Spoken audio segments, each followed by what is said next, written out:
So it's County Live. We're back again, and Chris, guess who's back? He's back in full attack. Guess who's back? Off furlough. Oh, it feels like we're back in the old routine. No? Maybe not quite. Maybe not quite, but yeah, here we are, Stockport County Live with your weekly Jim Gannon interview. Welcome back, Sir Jim. I mean, yeah, here we are. He's off furlough. The club is back up and running. He's one step closer to business as usual. We have Jim Gannon back in the building.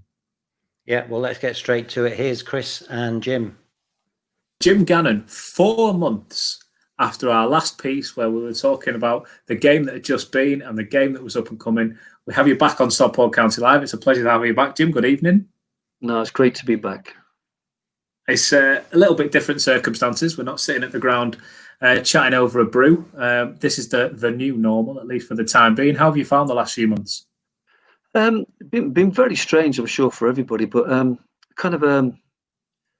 I miss me football, and I think everybody does, but we've probably been very fortunate as a family with, there being 5 of us and a reasonable room, and I've enjoyed the period to be able to sort of, if you like, center myself as a person, gather my thoughts and enjoy family time. But 4 months is a long time without doing what you really love doing. So I think we're all looking forward to getting back to work. I think I saw you put something about that on Twitter, because of course now you're on Twitter, you're active on there. Is that something you've picked up in the last few months? Well, I kind of joined Facebook and Twitter a long time ago, and but I've not been as active. Perhaps I didn't really appreciate how people connect, and I kind of found it maybe as a dangerous ground for somebody in the public arena. But the more I've kind of seen or read, there's some great information out there, great way of connecting with people, and whether it be as a professional person and manager of a football club, I think you can connect with people in different ways, and I think perhaps through that medium people get to know me as a person, a professional, a father, and a family man. So hopefully I'm adding to the good side of Twitter, hopefully. We value it, Jim, and I think you have been. It has been an interesting 4 months. Much of the talk has been around if football will come back, how will it look, when will it come back, etc., etc. But now the wheels have kind of slowly started to turn again. People are starting to look forward. We'll just jump straight into it. There's been a bit of movement out the club, which we'll look at first. Elliot Osborne, Festus Arthur, they have moved on. I assume you wish them well, but just give us a little bit of background of their moves. Yeah, I mean, again, it's we don't want to be losing good young players, and when the new owners come in, Elliot was one of the first players I recommended. Given his age profile, his impact this season, he was a top goal scorer. He was the first one that I wanted to sit down with and try and engage him for next season. Again, we've got to. It's a difficult one because the club has aspirations to bring in league players, and so it was a delicate balancing act between sort of how we valued the new type of player and how we valued our old type of player.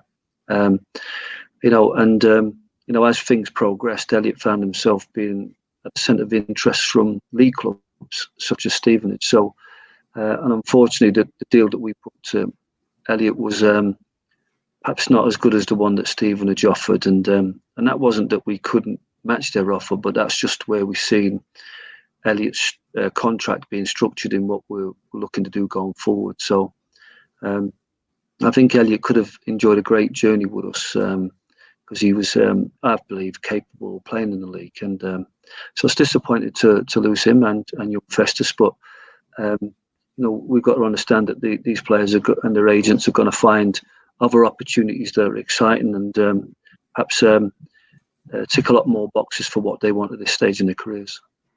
The Festus transfer, I mean, he's a player that a lot of fans warmed to last season, but that sheer step up, Championship, if Hull can maintain that status, even if it's League One, it's still a big step up.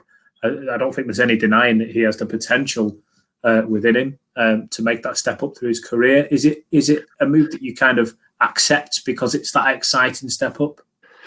Well, it's not so much that accepting that, I mean, it was clear that when Festus come to us, there was a lot of work to be done. He'd been released from Oldham, and through the project that me and Alan set up to connect the academy with a men's football or an intermediate stage, Festus played a lot of games for Stockport Town, played for us in Cheshire Senior Cup 2 seasons ago, and then obviously we got him out to the next level with, the next low. And then pre-season was a big opportunity for him to stake a claim for what was going to be a smaller squad, to be the next one in. And the kid stepped up, did brilliant pre-season, and obviously took his chance and got a lot more games at this level than most players of his age would ever get off any other manager. And because of that, I think his stock has gone up, because the modern recruitment now places a lot of value on age and games played. We recognised from an early stage that Festus was going to continue to be part of our group, but I wasn't comfortable with the salary he was on, so we offered him quite early on in October an improved offer, and then we offered him as things changed at the club, we offered him an even greater deal. But unfortunately, perhaps the agent was aware of what was happening outside and was perhaps driving a move away from Stockport. So we felt it was going to be a difficult stage where we had to decide whether we get, Festus wasn't committed to us, then we have to decide on what we do. In terms of the step up, I think, I sort of explained to Festus that he could enjoy an incredibly exciting journey here. He's a type of player that was ready for our team at this level, and I think as we make progress, he'd make great progress, and he could easily play in the league with us and go on to fulfil all his ambitions. But often there's a lot of players who want to make that step and they want to make it quick. So I think time will show really whether it was the right decision. People like Elliot, Eddie Clark, many other players that were here that have kind of gone from playing games at a certain level and jumped up to a level, found it really difficult to continue their progress and get caught up in not playing men's football and get up in development structures, and end up having to come out backwards to regain their game time, real game time. So Festus is a confident lad. He's well skilled. He's not. He may be of young age, but he's a man. Both physically and mentally, and I think he's ready to make a step up. And I think if Hull do a really good job in settling him into full-time football, he could easily make that step. But again, I hope it happens in that way for him, rather than be in a situation where perhaps he, in a year or two, as we make progress and perhaps Hull go backwards, that he kind of regrets that he's not played and fulfilled his apprenticeship that perhaps he needed to really go to a club like that and establish himself as a really good League One Championship player. Yeah. Well, before we move on to the players who may be coming in and filling those gaps, there has been some transfer activity this week, starting with your own players and the current crop that we have. We saw the statement come out that some players are staying on and a couple are moving on. Could you just give us a run through of that list and maybe some idea of the thinking behind those decisions? Yeah, I tried in the piece to explain what we're thinking. I'm not one for, just making factual statements. I think our audience, whether it be the players or whether it be our fans or sponsors or the owners, they kind of deserve an explanation behind the thinking. And I think people then completely understand where you're coming from. Now, if I go back to the original statement, we had a really difficult off-season where obviously the intention of the club was to put together a really strong group of players. And it's not like that any of our current players weren't good enough, because clearly it got us into 7th spot in the league. The challenge was that the club wanted better. They wanted the next level of player. And these players are good enough for this level. What the club wanted was players to take us to the next level. But we had to temper that, if you like, that ambition with an understanding of what the current budget would be. So therefore, we kind of put ourselves in a holding position for 3 months, where we kind of retain players on short-term contract. We worked really hard as a club to make sure that all our players got paid beyond their current contracts, and we obviously used the furlough scheme to keep people in work as it was meant to do. and hopefully we got them through a very difficult phase if they were made unemployed at the end of their contracts. But some of the players were given the opportunity, perhaps if the budget was of a certain level and the club had a rethink about how many people it was going to have of a certain level, then there was a chance these players could play a part. And I wanted to hold out that hope for Paul Turnbull and Sam Walker and Bell, Elliot Osborne and Sam Minahan. And it was clear that we wanted to engage with Ben and Adam, Thomas, Keno, gave him a new contract, and Ash Palmer, because I wanted to keep a core of players together. But we got to a point that was announced today where we've re-engaged 6 players, and unfortunately that Paul Turnbull and Sam Walker are going to join a list of 7 other players that have been released. And because at this stage we feel that the kind of players that we can attract and where we want to go, and the medium-term thinking is that a different type of player will be required for now and to grow at the club to fulfil not just the ambition of getting out of this league, to compete extremely well at the next level. I know you went over it in your piece, and I know it's been covered by several County fans online, on Twitter, on Facebook and everywhere else. But Paul Turnbull and Sam Walker, two players that have really captured the mood, if you like, of the last couple of seasons. They've really played integral parts. I saw your notes earlier on that Paul Turnbull, he's obviously a player that's close to you. He's played in all 3 spells here. He captained the championship team, the championship winning team. Sam Walker, it's well documented. It was a tough start, but by the end of it, he was a really key player. And you think back to some of those performances, the goal against Spennymoor from the free kick that didn't really have any right to shoot from there, and it's found its way into the back of the net. And moments like that these players were really, really key in that season. I want to give you the opportunity, if you would, just to kind of say a couple of words on their contribution the last few years. Yeah, well, I mean, a lot of people were excited by the announcement today, but I felt really flat because at the forefront of my mind is the thinking on these 2 players. The other players are extremely excited about continuing the journey. They're really invested in the project, but for Paul and Sam, it was really, really difficult decision, and very, very saddening for me, really, because it's not, we can recount many moments this season when they've done things that you think are incredibly important in terms of what we're trying to achieve. You've got a captain and a stalwart over 3 periods in which I've been manager. You've got somebody who was the Players' Player of the Year in the champion season, which is an incredible accolade when you consider the quality that was delivered that season.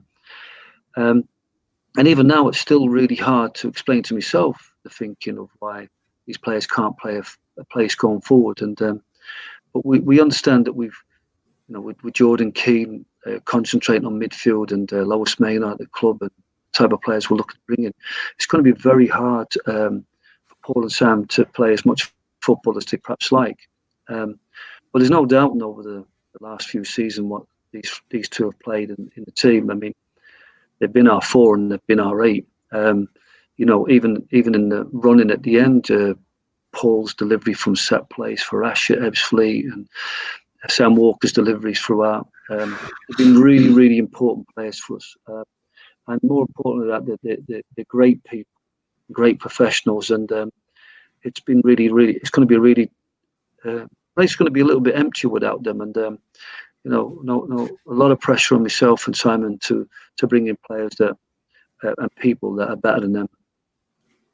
Yeah, I think those sentiments will be very well echoed, and obviously the club and the fans will always remember those 2 players certainly in high regard. Let's look at the players that are the new boys in the ranks, the Jennings brothers. Just obviously, County fans will know one a little bit better than the other. Just give us a bit of a talk through of your decision there, why those guys, and what you expect to see from them. Well, if you can talk a little bit about the players we've retained. I mean, obviously we've got a lot of respect for Ben. We've got Liam Hogan's a brilliant addition. Ash Palmer forged a great partnership last season. We wanted to keep a tremendous, if you like, the integrity of the back 4 or 5 if you include the keeper. So to keep Sam Minahan as well means we've got 4 of that 5. I think the consistency of the defence will be important next year. So it was really important that we attracted a left back. We'll come back to James on that regard. But we've got Lois and Keno to give us the holding midfielder angle. Richie Bennett's obviously the 9 that we've been lacking. Frank and Niall at different stages have shown their quality, but we need a strong, consistent number 9. And we've kind of kept Niall to compete, and to be a deputy and a developing player behind thing. But we'll add players that will put pressure on those guys to compete. So I think like last season, the centre of our team has been fine. Our right's good with Sam Minahan and Adam Thomas. But last season, we lost Jamie Stark, we lost Scott Duxbury, we lost Matty Warburton, and for different reasons we lost Darren Stevenson and Jake Kirby. So, and we had some great loans last year that filled in really well in difficult times for us. But it was clear from the day that Simon got involved in recruiting that the left-hand side of the team was really important that we rebuild with real quality. And so Connor was a massive target for us in terms of playing off the 11 and coming inside. Very versatile attacker, can play as a 9, second 9, 10, or even play off the right. And he's such a well-skilled player that will make things happen up front. James's brother, I've always been an admirer from his Macclefield's day. He's a very consistent performer at this level. Been involved in success and brings a lot of experience. So at the moment, whether they're going to be the left back and left winger remains to be seen. But certainly having those 2 aboard gives us tremendous strength. And if you add them to the other guys, we're not missing a lot of players to have a really good starting 11. And as we add more quality over the next week or 2, we can see not just the 11, but the 16, 18 shaping up really well and giving us lots of depth, lots of quality, lots of experience, and a lot of football and know-how that we should be confident we're going to have a good season. Have to ask you, obviously, ears prick up when you say about strengthening the squad further in the next couple of weeks. Does that mean that County's business in the transfer market is far from over before the season starts? Yeah, I think so. Yeah, I mean, Simon's working really hard. There's some really critical signings that we're looking to bring in. I mean, we're conscious now. O'Connor gives us an option at 10, but I think goals from attacking midfield, an 8 with an eye for goal, or a 10 that can create as many goals as the 10s have been our top goal scorers in the last 2 seasons. We need other types of attackers, penetrators, quick players to give us different tactical dimensions. Simon's working on 3 deals at the moment. We hope will bring real quality to the front line.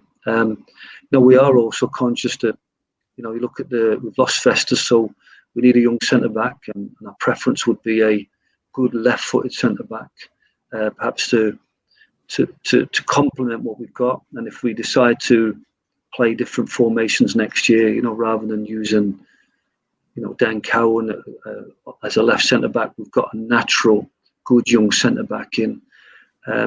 We perhaps need another option in midfield, a left footer, maybe another option on the right. So our ideal squad we've talked about is a 20-man squad.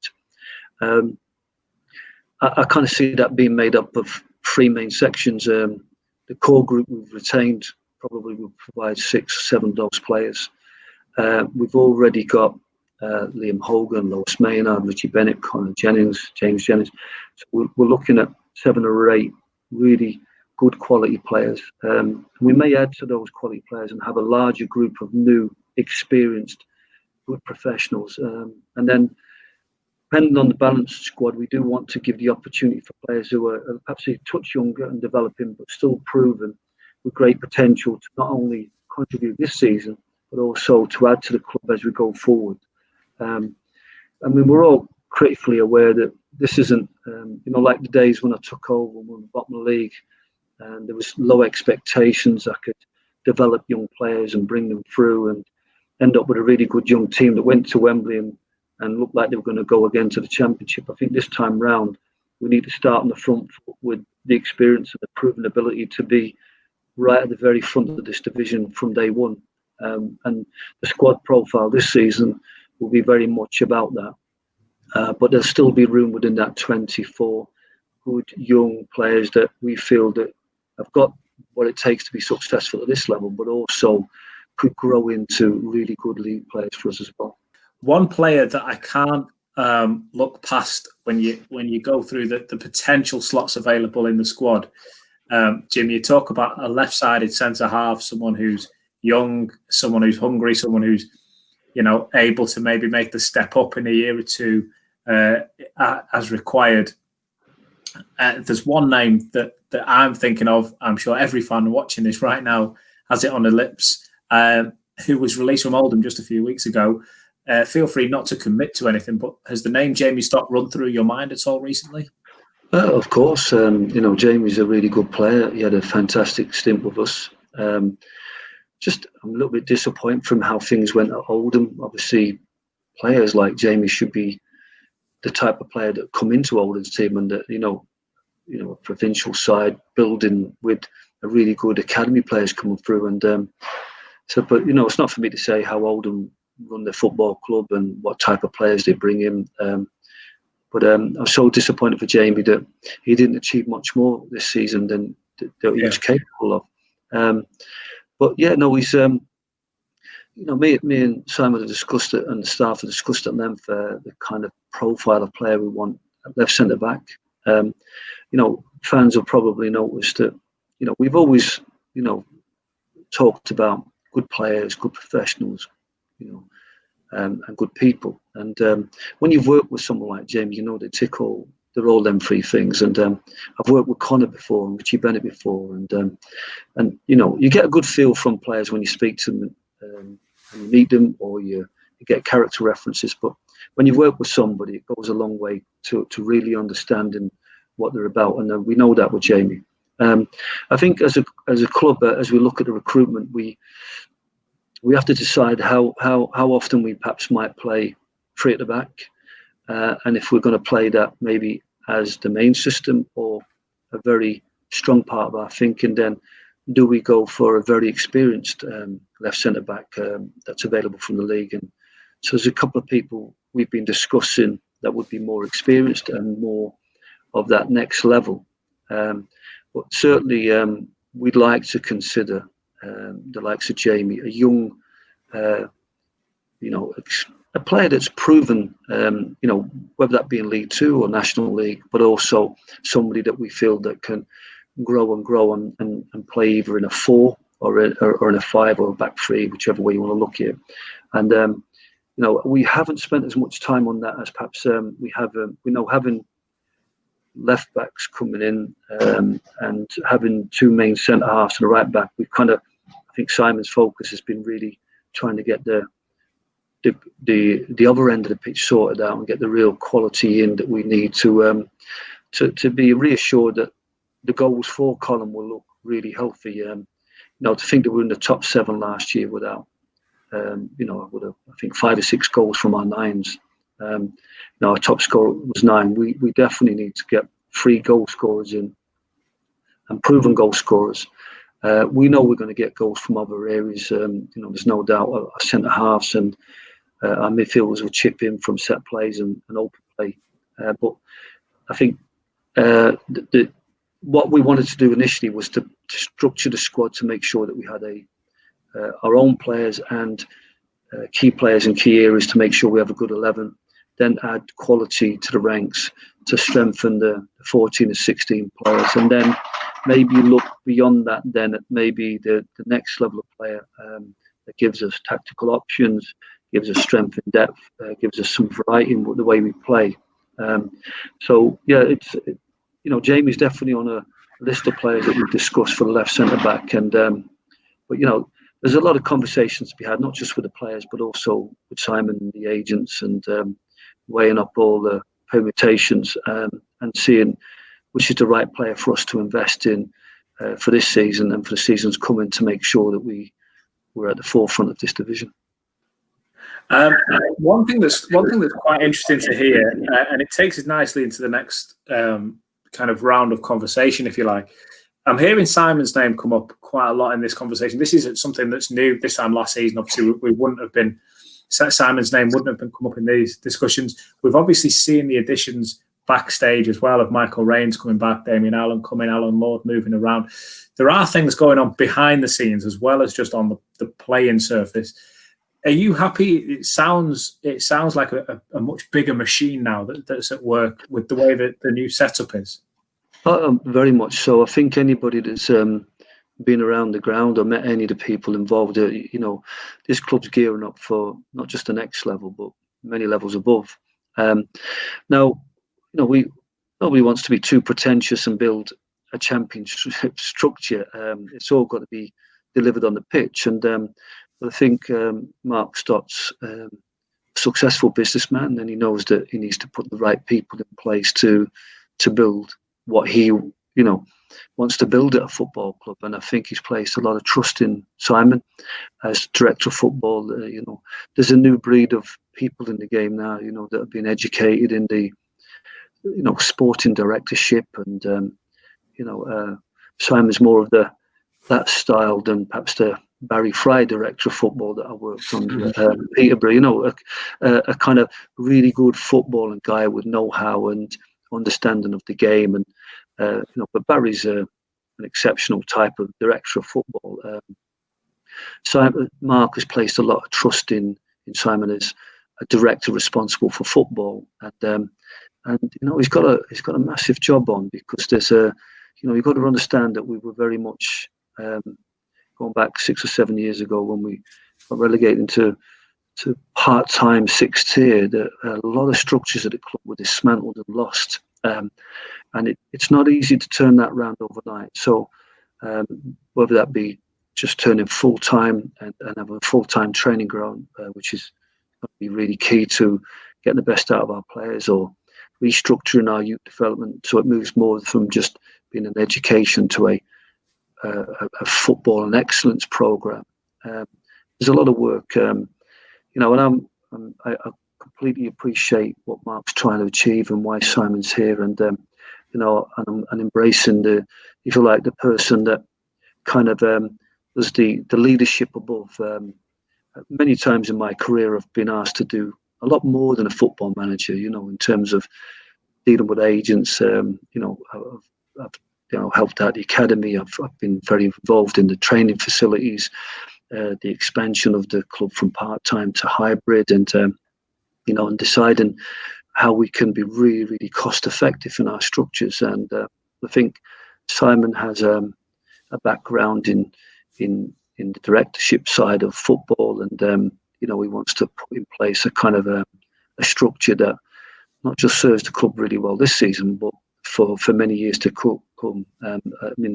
What we're putting in place is going to be a structure that this club can grow into as we make progress. And for in some ways, perhaps the football side has outgrown the club structures, and professionalism is driven by the football side. And now I think we're in a situation where, with the current board and directors, that we're going to have a football club that's driving the professionalism, and that the football will come up to that standard. So,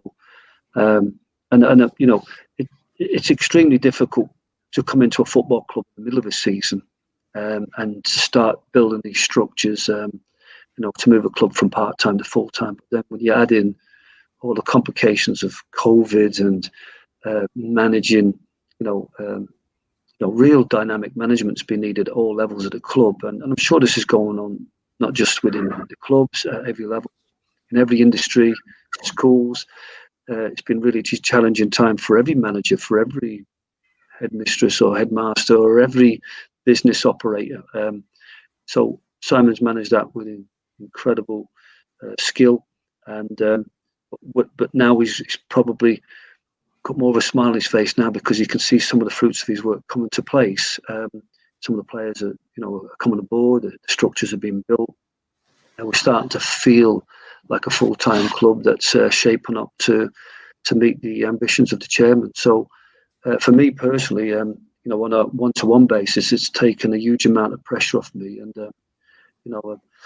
I've had 3 months at home where I've been able to take stock of all the redo me coaching manuals, take stock of everything that we've learned from this season, because it's, despite me and Simon's experience of so many other levels and so, SPL, Championship, Premiership, and really it's what's going to be critical to our success this year is really understanding what works at this level and making sure that we put everything in place. And I think Simon got a great grasp of that, and together we've been working really hard to make sure that we put everything in place to be successful this year. And he's got that huge task of making sure that the club continues to grow at every aspect in terms of the investment and the professionalism that we're striving to achieve.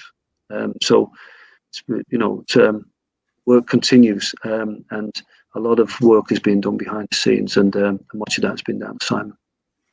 It's it just sounds like it's brimming with optimism at the moment. I mean, who knows when the season will start and how it will look. There's a few dates that have been kind of banded around, but no one can actually commit to anything yet.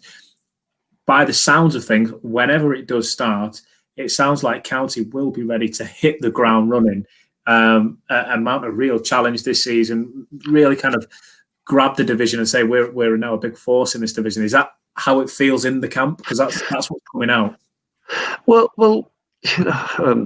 my wife keeps reminding me that what we did last year as effectively a part-time side in the first year, losing players, it was an incredible achievement. Now, if we can look, and it's not all down to my work. I mean, the staff put an incredible amount of work in. The players were unbelievable. The professionalism that they've shown while they're holding down jobs and doing other things in their life. The added travel, the added demands of the games, not walking into games where you don't really know what it looks like or feels like, what the opposition like.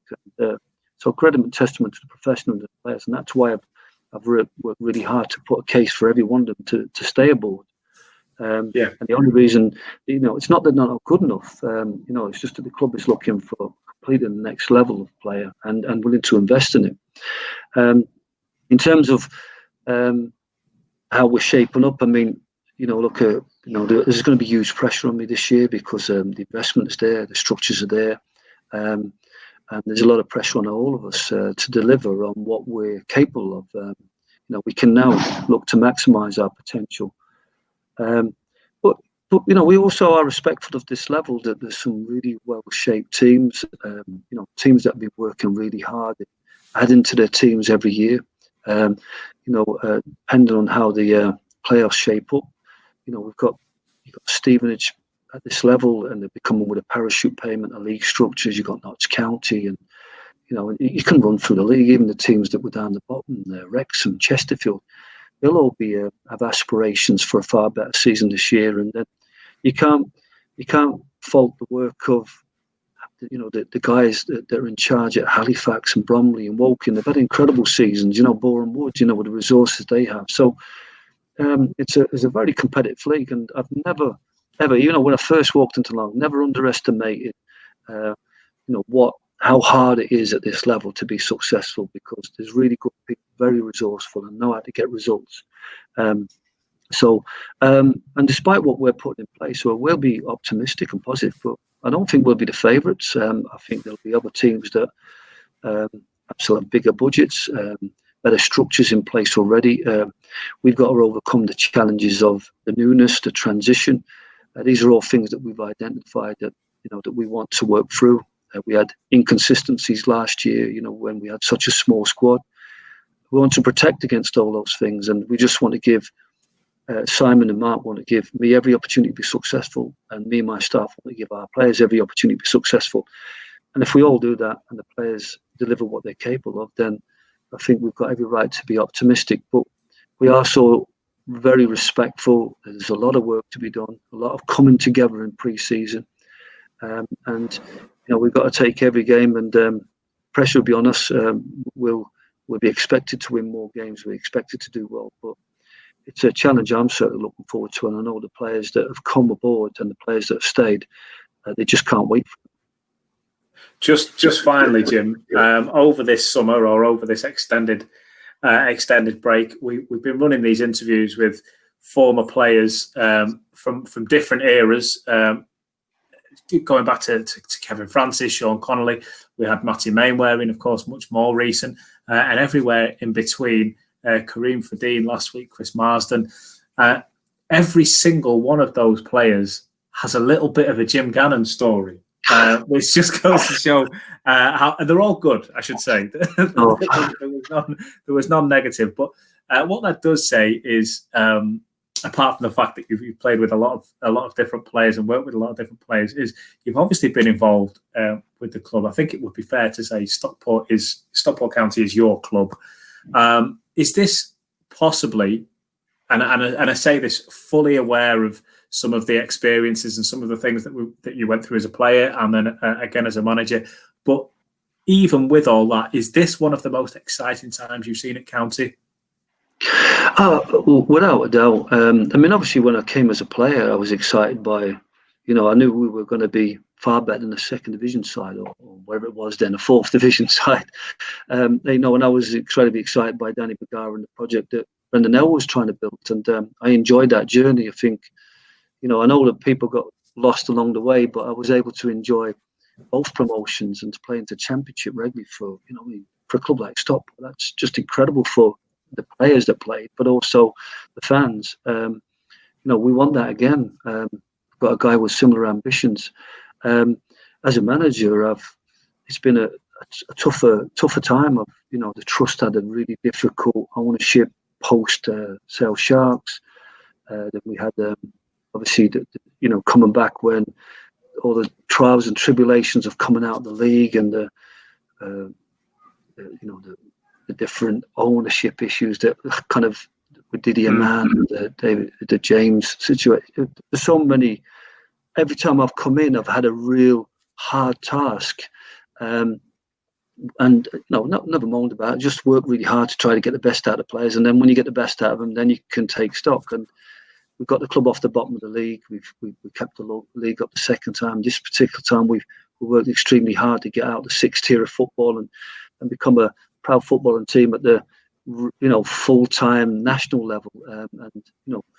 The journey's not complete yet. There's a lot of work to be done, but we've already had to do that in quite difficult circumstances. This is no disrespect to Dave Jones or Danny Bagara. They were given a lot of money, and a lot of support, and did great with it and got us to places that we hope to see again. But this time round, I think just excited to be given the backing and support from an owner and not just his money, but the structure he's put in place. That we've got real. I mean, as a county fan, we all want to see the club back in the league, and it feels tangible now. It feels real. We got promoted last year. We got ourselves into a position where we're one step away, but we knew there was an awful lot of work to overcome where we were as a club, hybrid, the finances we had to get to the league. It would have been an incredible achievement to be in the playoffs this year. And I said at the start of last season, to finish in the playoffs would be as big an achievement as getting promoted as champions the year before. And again, that, credit to all the people involved at every level at the club to put us in that situation. But, but at the end, we were supported by the new owner, and we've got a taste of the type of player, the type of structure, the type of things that we can look forward to. So, yeah, really exciting times. And like I said, I just want to deliver, not just for the chairman, but for every fan, because where we want to go has been a long time coming. Well, Jim, let's hope it's not another 4 months until we have you back on. Let's hopefully we're talking regular. Outbreak. But listen, it's been absolutely fantastic having you back, and I'm sure we'll be speaking again soon. Look forward to it. Thank you. Chris, he's back, raring to go, as you would imagine, and you can just imagine, because everybody knows how Jim feels about the game of football, about Stockport County, and how much he loves being a manager and how much he loves managing this team. And with the county being on the edge of this precipice with the new era, and didn't really get a chance to start expressing what that meant to the club on the pitch.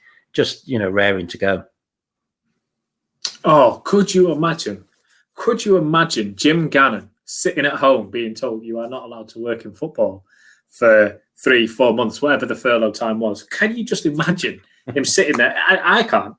You know, football is what keeps this man ticking over. And I think he has missed a game. He actually tweeted. He's obviously become a bit of a presence now on the platform, but he even tweeted something like, "I'm glad furlough's over. Let's get back to business." I can't imagine there'd be many workers that tweeted that, but he was one of them. And yeah, you can just tell how much he loves the game and how happy he is to be back. And I think we echo it. It's only a good thing for the club that the master is back at the helm, if you like. Yeah, you can just imagine what it must have been like in his house every mealtime, you know, with the salt and pepper moving, you know, moving it around, thinking of formations and thinking Different of plays, tactics. Yeah. Do you see him more as a table football or a Sabutio man? Oh, what a question! You should have asked me that before I did the interview with him, and that way I can put it in. Well, next week you can ask him. Yeah, good question.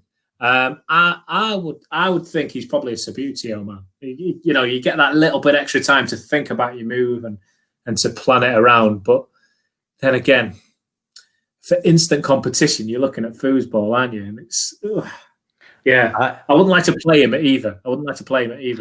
No, I used to. A place I used to work used to have a foosball table, and you weren't allowed to play on it until 12, but only between 12 and 1 and after 5 o'clock.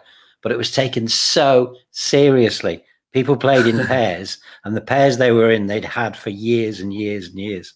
And I just couldn't break in because I just didn't have the time to put in that they'd put in to get any good. So I just concentrated on. I gave myself the moniker of the best keeper in foosball, and just concentrated on like. So my backhand, you know, my other hand didn't really do anything. So I think I earned that. I've never had the privilege of having an office with the foosball table in. But a few years ago, we went on holiday with some friends who, one of them did have a foosball table in his office. And guess what? We're in a bar, all of us, me, the missus, their families, their, you know, friends and their missus and whatever else. And there's a foosball table there. We've all had a couple of drinks. So guess who gets extra competitive? Doesn't matter if it's a game I've played like 5 times in my whole life. I want to be the champion of it. And I just got slaughtered.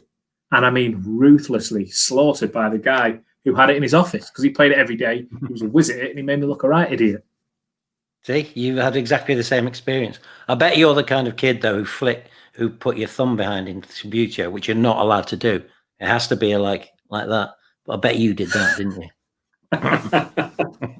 I'm not under any kind of pressure to answer that question. You can't plead the fifth on Sabutio questions. Anyway, it's great to have Jim back. It just makes it feel like the season and County being on the pitch and being able to watch them is another step closer. It does, but in a way, it also allows the fans, I think, to draw a little bit of closure underneath the season, because